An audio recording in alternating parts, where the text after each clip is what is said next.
नमस्ते। आज हम राजनीतिक विज्ञान कक्षा 7 का 9वां अध्याय करेंगे, जिसमें हम ये देखेंगे कि मार्केट में जो फाइनल शर्ट आता है उसकी कॉस्ट कैसे निर्धारित होती है या उसमें किस तरीके से अर्थशास्त्र कार्य करता है। तो सबसे पहले हम जो केस स्टडी लेंगे उसमें हम आंध्र प्रदेश के एक गांव की स्टडी लेंगे, जिसमें हम कपास की खेती या कॉटन की खेती के बारे में समझेंगे। अब सबसे पहले हमें ये समझना होगा, जो किसान गांव में खेत पे फसल उगा रहा है वो किसकी फसल उगा रहा है, वहाँ पर कपास की खेती कर रहा है। अब वो कपास की खेती करने के लिए फर्टिलाइजर्स डालेगा, पेस्टिसाइड्स डालेगा, वो वहाँ पर कुछ फार्म के इक्विपमेंट्स खरीदेगा, कुछ मशीन्स खरीदेगा, जिसके लिए वो लोन लेगा बैंक से या मनी लेंडर से। जब ये फसल पूरी बड़ी हो जाएगी तो ये फसल काट के वो मार्केट में बेचेगा। मार्केट में जब वो किसान अपनी फसल बेचता है तो उसको कुछ पैसा मिलेगा।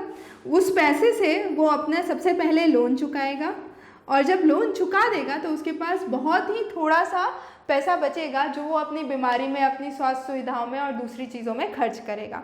अब अगर हम समझें कि कॉटन किस तरीके से, कपास किस तरीके से आगे बढ़ता है, तो सबसे पहले तो हमने देखा कि कपास का पेड़ हुआ, कपास का पेड़ कटा, कपास मार्केट में बेची गई, वो कपास गिनिंग मिल्स में गई।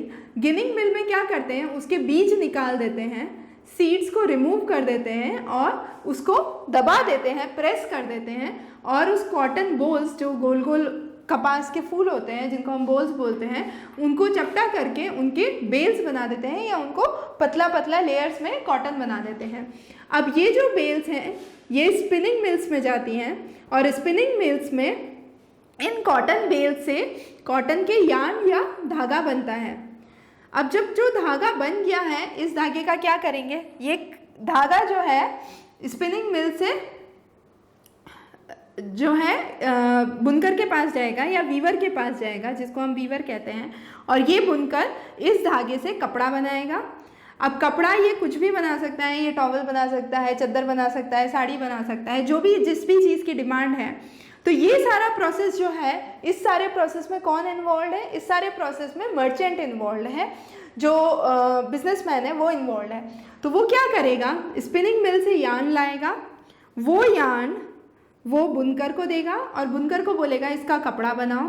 बुनकर कपड़ा बना के वापस उस मर्चेंट को दे देगा और वो मर्चेंट उसको मार्केट में बेच देगा। अब सबसे पहले समझते हैं कि इससे बुनकर को क्या फ़ायदा होता है। बुनकर को सबसे पहले कपड़ा लेने कहीं जाना नहीं पड़ता। सॉरी, बुनकर को कपड़ा लेने कहीं जाना नहीं पड़ता। बुनकर को कपड़ा मर्चेंट ला के दे देता है। बुनकर को बता दिया जाता है कि क्या बुनना है, टॉवल बुनना है या चादर बुनना है, वो उस हिसाब से उस कपड़े को बुन देता है और बुन के वापस मर्चेंट को दे देता है, और मर्चेंट उसको मार्केट में बेच देता है। बुनकर को इस चीज़ की चिंता करने की ज़रूरत नहीं होती कि उसको मार्केट में किसको बेचना है, मार्केट में बेच के उसको कितना पैसा मिलेगा, उसको इस किसी भी चीज़ की चिंता नहीं करनी होती। उसको सिर्फ मर्चेंट को वो कपड़ा देना होता है और मर्चेंट उसको उसकी मेहनत का पैसा दे देता है।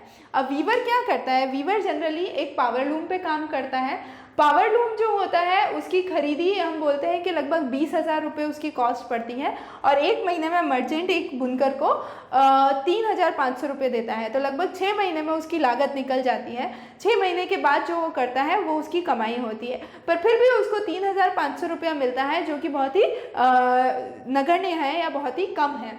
अब इससे मर्चेंट को क्या फ़ायदा होता है, जो मर्चेंट है, जो बिचौलिया है, उसको क्या फ़ायदा है।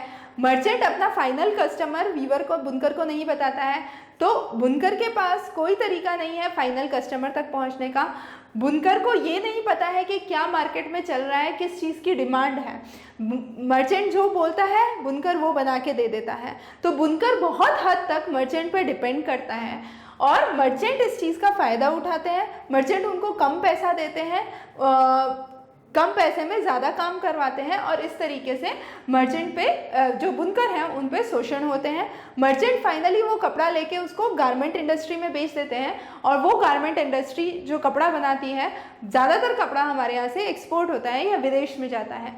तो वो जो कंपनियां कपड़ा बना रही हैं वो वापस क्या कर रही हैं, वो अपनी कॉस्ट कम करेंगी, अपनी लागत कम करेंगी। लागत कम करने से उनको क्या फ़ायदा होगा, लागत कम करने से उनको ये फ़ायदा होगा कि उनको अगर सामने वाली कंपनी ने बोला है कि हम 200 में एक शर्ट खरीदेंगे, तो अगर वो अपनी लागत कम कर देंगी तो उनको जो मुनाफा है या जो प्रॉफिट है वो उनका बढ़ जाएगा।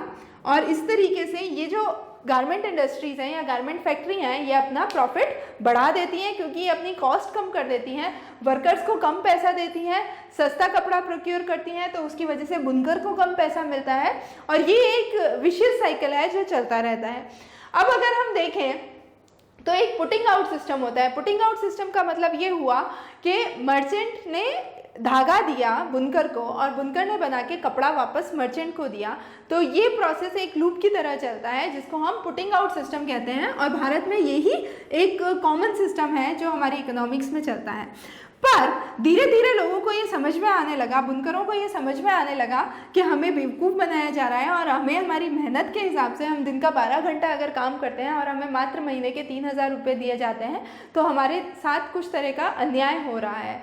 तो धीरे धीरे वीवर्स ने या बुनकर ने अपनी कोऑपरेटिव चालू की और उस कोऑपरेटिव का मतलब ये हुआ कि जितने भी बुनकर थे, जितने भी लोग धागे से कपड़ा बनाते थे, वो सब एक साथ इकट्ठे हो गए और उन्होंने बोला हम बीच के बिचौलिए को हटा देंगे, हम बीच में कोई बिचौलिया नहीं रखेंगे और हम खुद ही मिलके सब चीज़ संभालेंगे।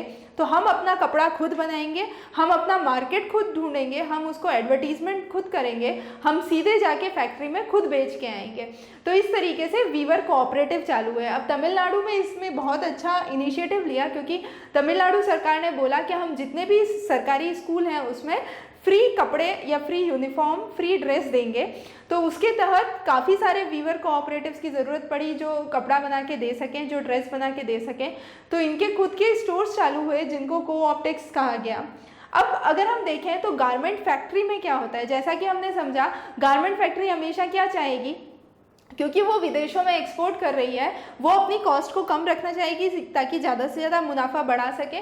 कॉस्ट को कम करने के लिए वो वर्कर जो वहाँ पे काम करते हैं उनको कम पैसा देगी और ज़्यादा काम करवाएगी। और दूसरी तरफ जो विदेशी कंपनियां हैं जो कपड़ा चाहती हैं वो क्वालिटी चाहती हैं और वो एक डेडलाइन चाहती हैं कि इस तारीख तक हमें इतना स्टॉक मिल जाना चाहिए।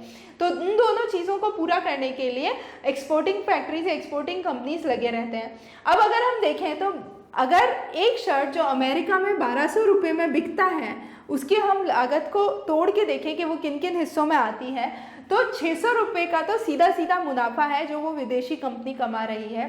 300 रुपये वो कंपनी अपने एडवर्टीजमेंट पे खर्च कर रही है, अपनी ब्रांडिंग पे खर्च कर रही है ताकि ज़्यादा से ज़्यादा लोग उस कंपनी के बारे में जानें और उसका कपड़ा खरीदें। 100 रुपये के आसपास वो स्टोरेज पे और ट्रांसपोर्टेशन पे खर्च करती है जो वो भारत से विदेश में कपड़ा मंगवाती है, और जो वो भारत की कंपनी से खरीदती है उसकी लागत 200 रुपये होती है। अब ये जो 200 रुपये लागत है जो भारतीय कंपनी दे रही है, इस लागत 200 रुपये में से 70 रुपये की लागत तो कपड़े की और रॉ मटेरियल की हो गई, 15 रुपये की लागत उसके ऑफिस चलाने की हो गई और 15 रुपये की लागत हर शर्ट पे जो मजदूर काम कर रहे हैं उनकी हो गई। तो कुल मिला के उसकी कॉस्ट यहाँ पर आई 100 रुपया। तो जो भारत में फैक्ट्री बैठी हुई है वो हर शर्ट पे 100 रुपये का मुनाफा कमा रही है। जो अमेरिका में फैक्ट्री है, जो कंपनी है, वो हर शर्ट पे 600 रुपये का मुनाफा कमा रही है। और ये जो 100 रुपये की लागत है, ये 100 रुपये की लागत अगर हम देखें तो 3 जो प्रमुख लोग थे, एक तो जो फैक्ट्री में कारीगर हैं, वर्कर हैं, एक जो बुनकर है जो वीवर है, और एक जो किसान है जो फार्मर है, उन तीनों में बट रहा है। और इन तीनों को मुश्किल से 10 से 15 रुपया भी एक शर्ट का नहीं मिलता है और बचा हुआ सब किसके पास जाता है, जो मर्चेंट था, जो बिचौलिया था, उसके पास चला जाता है। तो अगर हम इस तरह से देखें तो सबसे ज़्यादा मेहनत इस पूरा कपड़ा बनाने में किसने की, एक किसान ने, एक बुनकर ने और एक कारीगर ने। और इन तीनों को तो हर कपड़े का 10 से 15 रुपया भी नहीं मिला, जबकि जो भारतीय कंपनी है वो इस कपड़े पे 100 रुपये का मुनाफा कमाती है और जो विदेशी कंपनी है वो इस कपड़े पे 600 रुपये का मुनाफा कमाती है। तो यहाँ पर हम इक्वालिटी की बात अगर करें तो यहाँ पर जो अनइक्वल डिस्ट्रीब्यूशन ऑफ इनकम है वो बहुत ही ज़्यादा है, और जो गरीब है वो बहुत तरीके से फैक्ट्री पे डिपेंडेंट है, क्योंकि उसका प्रोड्यूस कौन खरीदेगा, उसको मार्केट में बेचने के लिए अल्टीमेटली फैक्ट्री के पास जाना पड़ेगा। अब फैक्ट्री जितना भी पैसा निर्धारित करे उसको स्वीकार करना पड़ेगा। तो इस तरीके से जो गरीब है वो बहुत हद तक इन कंपनीज पे डिपेंडेंट होता है और उनको उनके कार्य का पूरा पैसा नहीं मिलता है। तो ये एक मेन शिक्षा है जो इस चैप्टर में दी गई है। इस चैप्टर में आंध्र प्रदेश की एक केस स्टडी है जिसके बारे में समझाया गया है। जब आप उसको पढ़ेंगे तो आप समझ सकते हैं, पर जो चैप्टर का कॉन्सेप्ट है और जो सार है वो हमने आज समझा है। अब आखिरी चैप्टर हमारा राजनीतिक विज्ञान NCERT कक्षा 7 का बचा है, जो हम अगले लेक्चर में करेंगे। आप हमारे साथ इस चैनल पर जुड़े रहिए। आपको कुछ भी सवाल है तो आप नीचे कॉमेंट बॉक्स में अवश्य डालिए। धन्यवाद।